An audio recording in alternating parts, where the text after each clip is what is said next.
इससे पहले वाला जो वीडियो था उसमें हमने थ्योरीज ऑफ लर्निंग पढ़ा था और आज इसी का हम आगे बढ़ाएंगे और कुछ नई थ्योरीज देखेंगे जो थ्योरीज ऑफ लर्निंग कहलाती हैं। लेकिन इससे पहले हम बात करते हैं कि हमने इससे पहले क्या पढ़ा था। हमने इससे पहले देखी थी क्लासिकल कंडीशनिंग थ्योरी और ट्रायल एंड एरर थ्योरी। इन दोनों ही थ्योरीज में स्टिमुलस और रिस्पॉन्सेस इनकी बात करी गई थी। पहली जो थ्योरी थी क्लासिकल कंडीशनिंग थ्योरी, उसमें बताया गया था कि एक कंडीशनड स्टिमुलस से अनकंडीशनड रिस्पॉन्स जनरेट किया जा सकता है, इसलिए इसे क्लासिकल कंडीशनिंग थ्योरी कही गई थी। दूसरी थ्योरी में स्टिमुलस और रिस्पॉन्सेस के डायरेक्ट बॉन्डिंग की बात करी गई थी, इसीलिए उसे एसआर थ्योरी भी कहा गया था। तो आज हम जो थ्योरीज ऑफ लर्निंग का जो दूसरा पार्ट है उसमें कुछ नई थ्योरीज देखेंगे। इसमें सबसे पहले हम लोग देखेंगे ऑपरेंट कंडीशनिंग थ्योरी।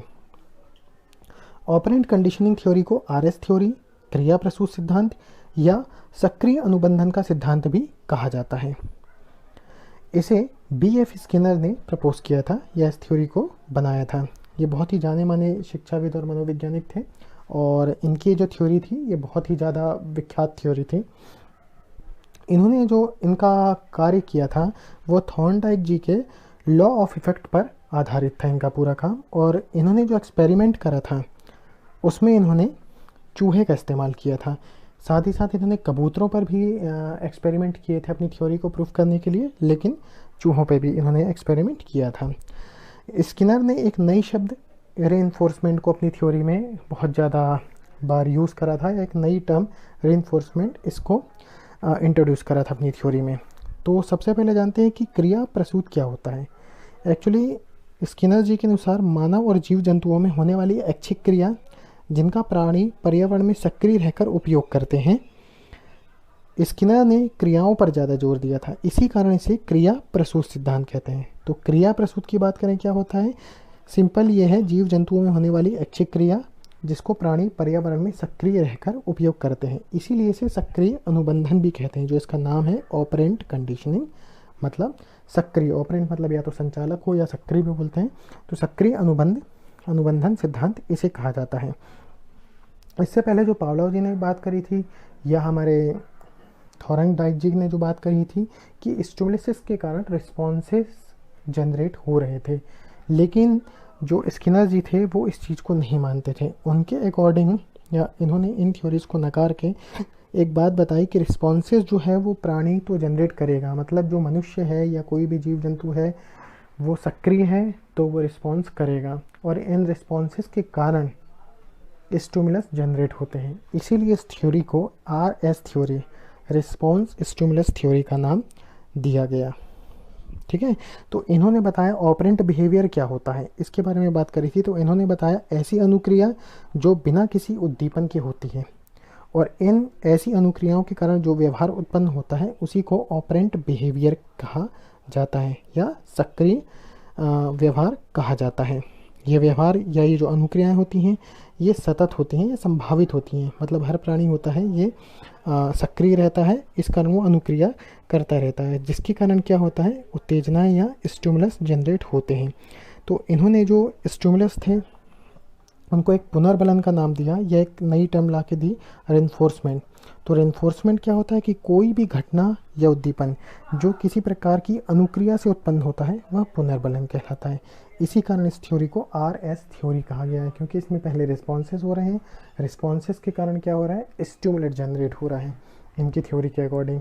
और इसी को प्रूव करने के लिए इन्होंने चूहों पर एक्सपेरिमेंट करे। तो देखते हैं इन्होंने कि उन्होंने क्या एक्सपेरिमेंट करा था चूहों पर। तो जो स्किनर जी थे उन्होंने बिल्कुल थॉर्नडाइक जी की तरह ही एक बॉक्स लिया था, जैसा कि थॉर्नडाइक जी ने उस बॉक्स में बिल्ली रखा था, उन्होंने इस तरह का बॉक्स लिया और इसमें क्या रखा, रैट। इन्होंने एक रैट या माउस चूहा रखा।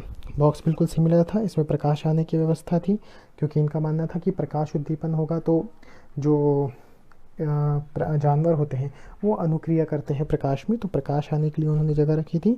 और एक टाइप का अरेंजमेंट लगाया था कि यहाँ से एक फूड कैनल जुड़ी हुई थी जिसमें छोटी छोटी गोलियों के फॉर्म में खाना था चूहों के लिए, और यहाँ पर एक लीवर था। खास बात ये थी इनके एक्सपेरिमेंट में कि जैसा कि पावलोव जी के एक्सपेरिमेंट में और ट्रायल एंड एरर थ्योरी के एक्सपेरिमेंट में हमेशा जो भी जानवर था उसको स्टिमुलस दिखता था, लेकिन यहाँ पर जो स्टिमुलस या फूड मैं जिसको बोलूँ, यहाँ पर फूड दिखता नहीं था। रैट फूड को नहीं देख सकता था, इसीलिए जैसे ही रैट को बॉक्स में डाला वो इधर उधर उछल कूद करने लगा। सडन एक बार उसका पैर इस लीवर पर पड़ गया और यहाँ सारी खाने की गोली आ गई। तो स्किनर जी के अकॉर्डिंग क्या होता है कि ऐसी घटनाएं जिसके कारण कोई रिवॉर्ड या कुछ अच्छी चीज़ होती है या ऐसी चीज़ जो कि प्राणी के फ़ायदेमंद है, उसकी रुचि की है, तो ऐसी अनुक्रिया को करने की, दोबारा करने की संभावना बढ़ जाती है। तो उन्होंने जब बार बार एक्सपेरिमेंट ये करा तो चूहा लीवर को दबा दबा कर बाद में सीधे गोलियां प्राप्त करने लगा। इस एक्सपेरिमेंट में और पुराने एक्सपेरिमेंट में यही अंतर था कि वहाँ पर हर बार एक उद्दीपन मौजूद था जिसके कारण अनुक्रिया उत्पन्न कराई थी, लेकिन स्किनर जी ने इसकी बिल्कुल विपरीत बात करी और उन थ्योरीज को नकारा। इनके अकॉर्डिंग प्राणी अनुक्रिया करेगा ही, अनुक्रिया के कारण उद्दीपन उत्पन्न होंगे। इन उद्दीपनों को उन्होंने पुनर्बलन का नाम दिया। पहले मैंने आपको बताया था कि कोई भी घटना या उद्दीपन जो किसी प्रकार की अनुक्रिया से उत्पन्न होगा वह पुनर्बलन कहलाता है। तो इन्होंने प्रयोग से स्पष्ट करा कि यदि किसी क्रिया के बाद कोई बल प्रदान किया जाए, उद्दीपन मिल जाए या बल प्रदान करने वाला उद्दीपन मिल जाए तो उस क्रिया की शक्ति में वृद्धि हो जाती है। जैसा कि यहाँ पर इस एक्सपेरिमेंट में इन्होंने प्रूफ करा कि जब एक बार चूहे को गोलियाँ मिलने लगी खाने की तो बार बार उसने वही करा, उस लीवर पर पैर दबा दबा कर उसने गोलियाँ प्राप्त करी। यहाँ पर चूहे के द्वारा पर्टिकुलर उस लीवर को दबाने की जो अनुक्रिया थी उसमें वृद्धि हुई। इस कारण मतलब एक तरीके से चूहे को इस अनुक्रिया के लिए पुनर्बलन मिला, जो कि स्किनर जी ने इस टर्म की बार बार अपनी थ्योरी में बात करी। तो स्किनर जी ने जो अपनी थ्योरी है उसमें रेनफोर्समेंट बताया, और रेनफोर्समेंट दो प्रकार के उन्होंने बताया। एक होता है पॉजिटिव रेनफोर्समेंट और एक होता है नेगेटिव रेनफोर्समेंट। पॉजिटिव रेनफोर्समेंट क्या होगा? एक ऐसा रेनफोर्समेंट या ऐसा सुदृढ़ीकरण या ऐसा पुनर्बलन होगा जिसके कारण अनुक्रिया को बार बार करने की जो उसकी क्रिया है इस पे जोर दिया जाएगा, उसको करने के लिए बल मिलेगा, मतलब वो उसको करने के लिए प्रोत्साहित करेगा प्राणी को। जैसे कि इस केस में चूहे को बार बार गोलियां मिल रही थी खाने की, इसीलिए वो उस पर्टिकुलर जो अनुक्रिया था उसको करने के लिए बल दे रहा था, उसको करने के लिए और ज़्यादा कोशिश करता है। नेगेटिव रेनफोर्समेंट ऐसा रेनफोर्समेंट होता है जिसमें कि प्राणी को कुछ ऐसा होगा जो कि उसके लिए अच्छा नहीं है। जैसे मान लीजिए यहाँ चूहे को किसी तरीके का करंट शॉक या ऐसा होता कि उसे गोलियां नहीं मिलती, खाना नहीं मिलता, तो वो उस क्रिया को नहीं करता। मतलब वह ऐसा पुनर्बलन जो कि कोई ऋणात्मक परिणाम देगा वो धीरे धीरे उस अनुक्रिया को करने की दर में कमी आती जाती है। तो ऐसी अनुक्रिया जिसके कारण कुछ सकारात्मक परिणाम मिल रहा है उस अनुक्रिया को करने की दर में वृद्धि हो जाती है, और जिसमें नहीं होता है वो धीरे धीरे ख़त्म हो जाती हैं। तो ये अब बात करेंगे कि क्वेश्चंस किस तरीके से बनते हैं। तो इसी तरीके से पूछा जाता है कि स्किनर जी ने कितने प्रकार के रेनफोर्समेंट बताए हैं। तो दो प्रकार के बताए हैं, पॉजिटिव और नेगेटिव। और अगर बात करें कि स्किनर ने अपनी थ्योरी में कितने प्रकार के ऑपरेंट या संचालक बताए हैं, तो वो हैं 3। ऑपरेंट या संचालक या जिसको सक्रिय कहें, ये कितने प्रकार के बताए हैं? ये 3 प्रकार के बताए हैं। नंबर 1 होता है उदासीन,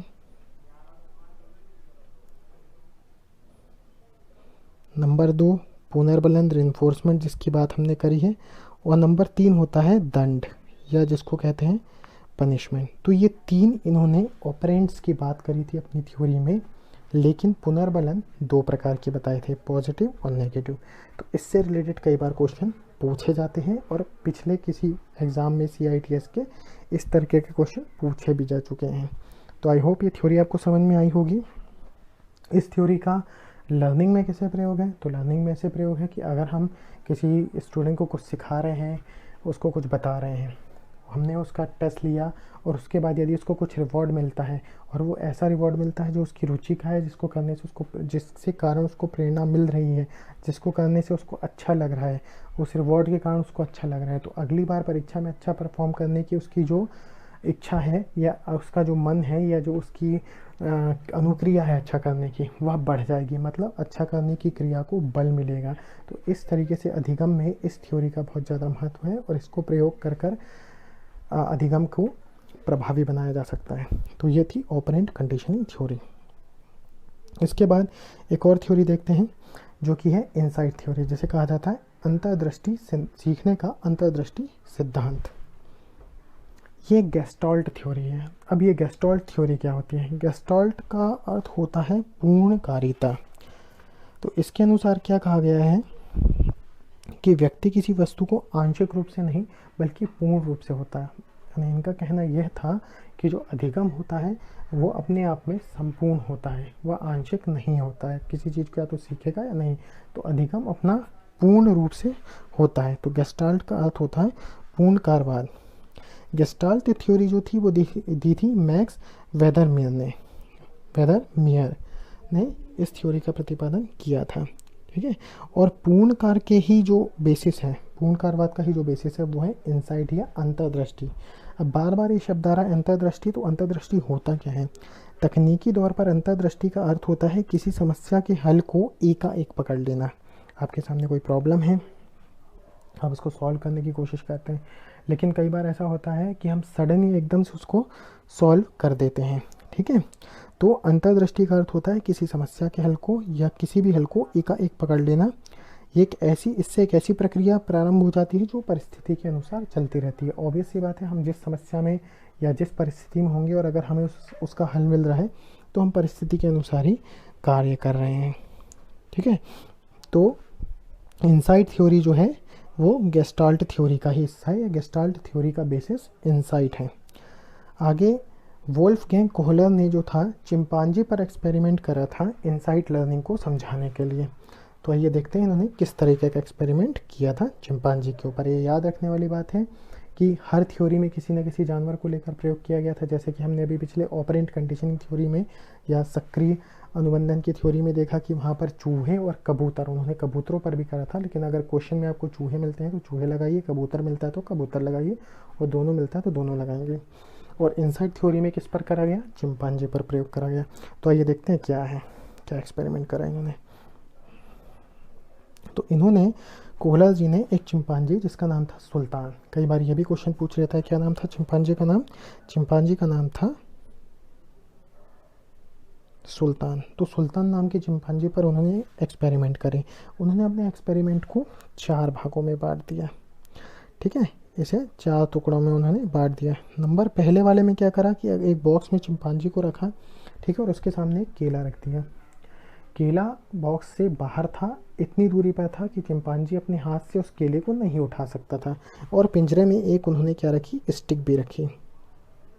ठीक है, पिंजरे में एक स्टिक रखी हुई थी। थोड़ी देर तक चिंपांजी कोशिश करता रहा पिंजरे से बाहर हाथ डाल के कि वो केले को उठा ले, लेकिन उसमें सफल नहीं हुआ। कुछ देर बाद अचानक ही उसने उस छड़ी को उठाया जो पास में पड़ी थी और उसकी सहायता से केले को उठाया और खा लिया। इसी प्रयोग के दूसरे भाग में इन्होंने पिंजरे से केले की दूरी बढ़ा दी, और इतनी बढ़ा दी कि अब वो स्टिक से ना खींच सके उस केले को। लेकिन इस प्रयोग में क्या करा उन्होंने? एक स्टिक की जगह 2 स्टिक रखी हुई थी, और ये स्टिक इस तरीके की थी कि दोनों को आपस में जोड़कर एक बड़ी छड़ी बनाया जा सकता था। पहले चिंपांजी ने वही कोशिश करी जो उसने पूर्व में करी थी, उस छड़ी से कोशिश करी उसने खींचने की, दूसरी छड़ी से खींचने की कोशिश करी केले को, लेकिन नहीं खींच पाया। कुछ इसी तरह के अनसक्सेसफुल अटैम्प्ट करने के बाद सडनली उसने दोनों छड़ियों को जोड़ा और उसकी सहायता से केले को खींच लिया और केले को खाया। तीसरे एक्सपेरिमेंट में इन्होंने क्या करा? एक बॉक्स, एक केले को एक पर्टिकुलर हाइट पे टांग दिया और यहाँ पर एक बॉक्स रखा और चिंपांजी को उस वाली सिचुएशन पे छोड़ दिया। अब चिंपांजी पहले तो जंप मारकर या अपने पैरों पर खड़ा होकर कोशिश किया कि केले को प्राप्त कर दे, लेकिन ऊंचाई इतनी थी कि केले तक वो पहुंच नहीं पाया। सडन उसने देखा वहाँ बॉक्स रखा है, बॉक्स को सरकाकर इस केले के नीचे लाया और इस पे चढ़कर उसने केला खा लिया। चौथी सिचुएशन में क्या करा? चौथी सिचुएशन में अब इन्होंने केले की हाइट और ज़्यादा बढ़ा दी। केला यहाँ की जगह अब इधर रखा और इधर एक बॉक्स की जगह उस सिचुएशन में 2 बॉक्स रख दिए और चिंपांजी को छोड़ दिया। सबसे पहले चिंपांजी ने वही करा कि पहले बॉक्स के ऊपर चढ़कर उसे उठाकर कोशिश करी कि वो हाथ उठाकर केला खा ले, लेकिन अब की बार हाइट बढ़ा दी गई थी। कुछ अनसक्सेसफुल अटेम्प्ट के बाद सडनली उसने इस बॉक्स को दूसरे बॉक्स के ऊपर रखा और इसके ऊपर चढ़कर उसने इस केले को खाया। तो ये पूरा कोहलर जी का एक्सपेरिमेंट था जिससे उन्होंने अंतर्दृष्टि के बारे में बताया, और उन्होंने बताया कि अंतर्दृष्टि पर बुद्धि व अनुभव ये दोनों चीज़ें ही प्रभाव डालते हैं। जैसा कि इंटेलिजेंसी लेवल हमें पता है कि जानवरों में चिंपांजी का बहुत अधिक रहता है, और इसके अलावा उसने क्या करा, दोनों एक्सपेरिमेंट माने चार फेस में जो एक्सपेरिमेंट था उसमें हर बार यही हुआ कि जैसे छड़ी वाले केस में उसने जब दूसरी छड़ी मिली तो पहले उसने अपने पूर्व अनुभव के आधार पर छड़ी से ही केले को खींचने की कोशिश करी, तो कहीं ना कहीं जो उसका पूर्व अनुभव था, जो एक्सपीरियंस था, वो काम आ रहा था और वो अंतर्दृष्टि में मदद कर रहा था या अंतर्दृष्टि पर प्रभाव डाल रहा था। तो इस थ्योरी में क्या फ़ायदा हो सकता है कि शिक्षार्थी जो होता है परिस्थिति के अनुसार कार्य करेगा और सफलता को प्राप्त करेगा, और अगर उसे अगली बार इसी तरह की किसी प्रॉब्लम में डाल दिया जाएगा तो अपने पास्ट एक्सपीरियंस के बेसिस पर वो इस प्रॉब्लम को सॉल्व कर सकता है। इस कारण से अंतर्दृष्टि के सिद्धांत का सीखने में बहुत ही ज़्यादा महत्व है। तो आई होप ये थ्योरी भी आपको समझ में आई होगी। बहुत ज़्यादा इसमें कुछ खास ऐसा डिफ़िकल्टी नहीं है, बहुत ही आसान थ्योरी थी और बहुत ही अच्छे से कोहलर जी ने अपने प्रयोग के द्वारा इसको समझाया था। आगे एक और थ्योरी देखते हैं हम, सीखने की आखिरी थ्योरी है, और ये थ्योरी है थ्योरी ऑफ इमिटेशन, या जिससे हिंदी में कहेंगे अनुकरण या नकल का सिद्धांत। तो रॉबर्ट वॉन्डरा थे, इन्होंने बताया कि जो लोग होते हैं वो ऑब्जर्वेशन और अनुकरण इन दो चीज़ों से सीखते हैं। अनुकरण मतलब नकल करना, यहाँ पर नकल का मतलब चीट करना नहीं है, नकल का अर्थ है यहाँ पर कॉपी करना या किसी चीज़ को देखकर फिर उसे करना, किसी चीज़ को अनुसरण करके करना। तो लोग अनुकरण से और इमिटेशन इन दो चीज़ों से सीखते हैं। और इनका जो इन्होंने थ्योरी दी थी, इसको हेगार्टी नाम के जो हमारे शिक्षाविद थे या मनोवैज्ञानिक थे, उन्होंने अपने एक्सपेरिमेंट के द्वारा इस चीज़ को प्रूफ करके बताया। और इन्होंने अपने एक्सपेरिमेंट में मंकी का यूज़ करा था, 2 मंकीज़ का मतलब बंदरों का इन्होंने अपने एक्सपेरिमेंट में यूज़ करा था। तो देखते हैं उन्होंने क्या एक्सपेरिमेंट करा।